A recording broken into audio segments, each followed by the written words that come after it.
They're going to be going for a high damage AD carry and a mid lane tank.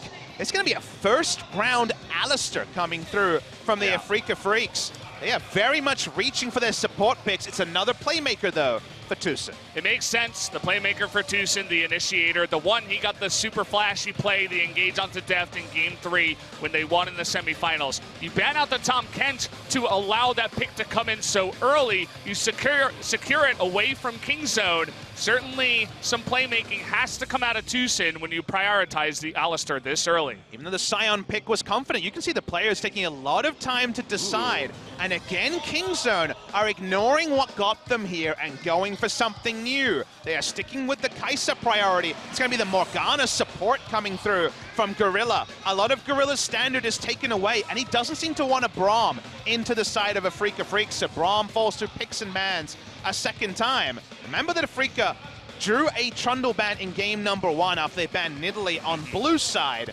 So be no surprise to see Spirit return to this pick, and of course it answers a mid lane tank as well if they are going to go one threat and have this mid lane Sion come through from BDD. The second that Trundle got hovered, though, Gorilla had a very sneaky smirk on his face. Again, when you get into finals, you got to be careful with the pick ban. I want to see if maybe they're baiting something out with that Trundle being picked. Let's jump into bans for phase 2. Nidalee gets taken away again from Peanut after they skipped the jungle pick in the first phase. All about the Kai'Sa and the Cho'Gath priority, a pick that Khan hasn't necessarily been able to show much on. Again, King Zone showing us something different. It's going to be the mid lane Cho'Gath or the mid lane Sion. We'll wait and see. As Afrika Freaks, they flash the Yasuo. I don't think it's Yasuo time here.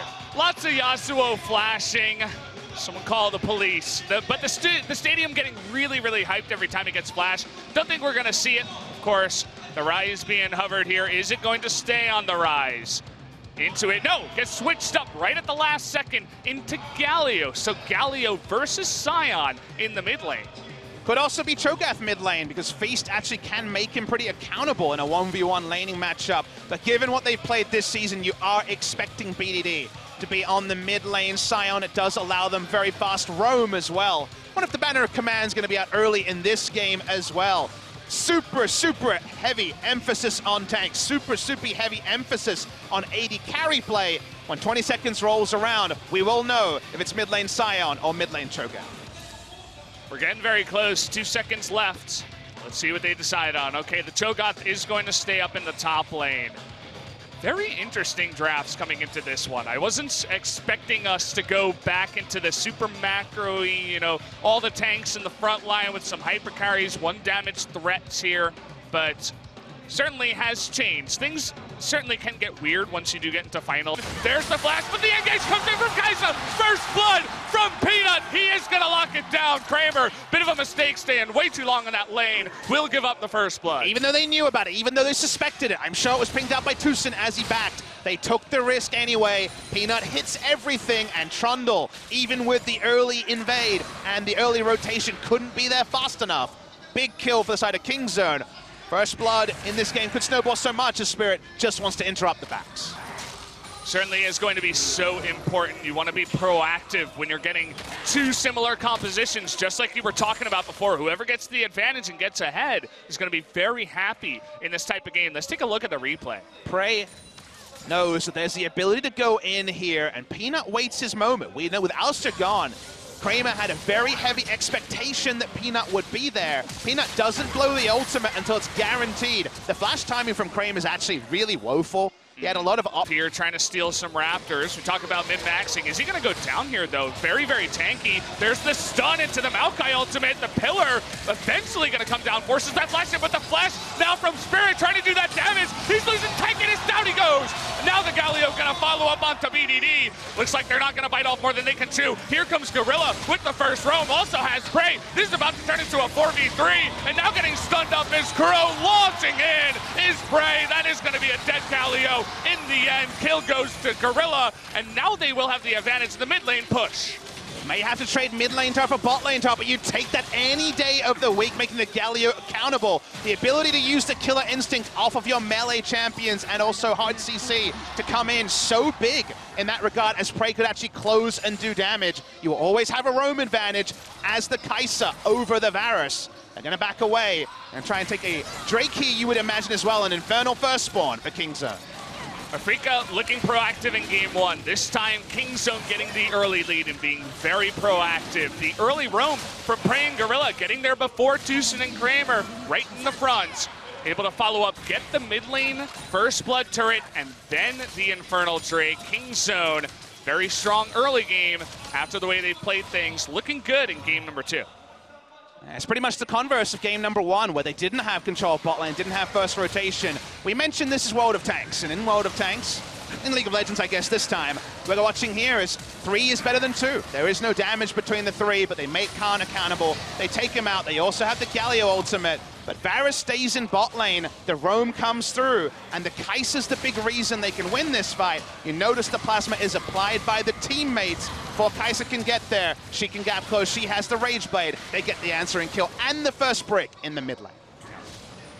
Right on top. They got Khan in here as well, and Kuro gonna be knocked up. Not much that he can do. Should have a feast coming on in, and there's just no escape for him. Tries to Hero's exit out of this one, but cannot do that. Down he does go. Pretty bizarre use of the ultimate. He might have got the call that the feast was on cooldown from Khan, but regardless, was never going to make it away from... And still has everything available, but he's trying to stick around and call the help of his teammates. You'll notice that Kuro trying to lean here. The ultimate going to be forced to be blown, but so much damage still coming out. He cannot live in the end, even through the ultimate. Kuro comes in with the TP, but not there in time. And now with Tucson down, looks like KingZone going to continue to push in the bot lane. Isolated damage, press the attack bot lane, and Binding does hit onto Kuro, but he'll back away.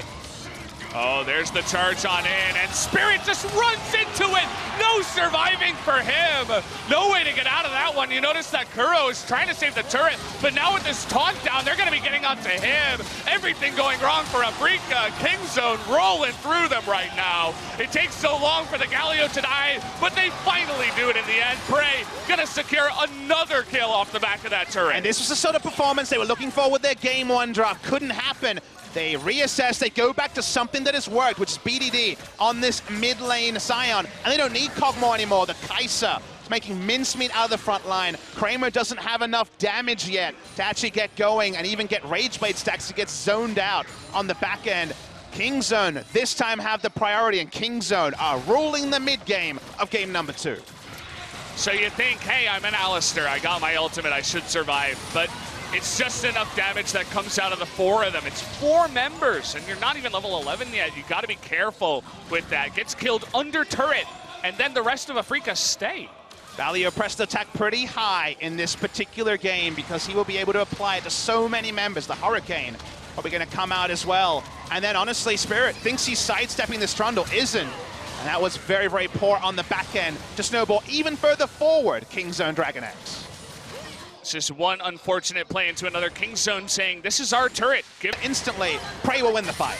Ultimate's coming in. They're going to engage here. Keen and Spirit trying to get in, and no escape for Keen as he gets chomped down by the Cho'Gath. The Q not going to land there from Gorilla, but they get a very important member in that top Maokai. With that Mikhails and Black Shield, there's no ability for Afrika to put down wards because the collapse will come down instantly. They cannot lock down Pray, and Pray will kill them. It's time for a second kill. It's got to be someone to face check. This time it's Tucson again. Has to blow his ultimate and his flash to get away from this one. And now what do? Still no vision, and still KingZone saying, let's bait it again, we might as well. And there's almost no cooldown on this. They can do it again and again. Here we go. Spirit gonna be the one this time. The Subjugate coming in, but it's not really gonna help them. Too much damage coming out from 4 members. Getting a look at this side lane fight, of course, but again and again and again, KingZone biting off piece by piece from Afrika. And you know, KingZone gonna give you promotion, S+ tier Baron comp. There is no counterplay, there's nothing you can do. If you face check, you die. There is no cooldown on their ability to turn. Pick into Baron. Nicely done by KingZone. The Baron damage is gonna take a while because the Cho'Gath's gonna feast it eventually. KingZone get the Baron. How about a red buff as well? Trying to come back in this one. Damage going down on a Tucson. He has to blow his ultimate again. He is out of position. There is way too much CC. You cannot be out of position trying to get that engaged from behind, but he gets punished for it.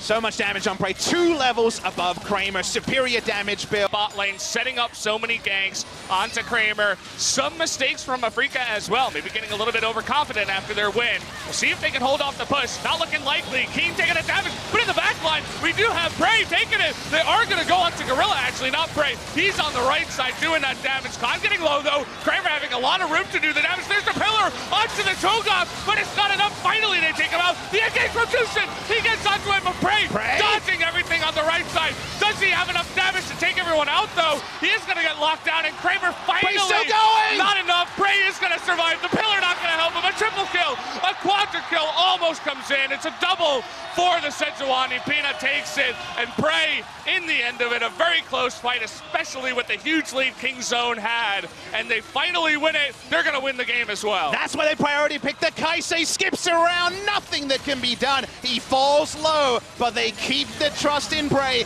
Why not? The name of the Cogmocont, the Juggermore, was invented for Pray. Maybe the Jugger Kaisa is here to play. Kingzone do it in about 30 minutes there, taking game number 2, saying we want to take back the series. Game 1 was a fluke, outplaying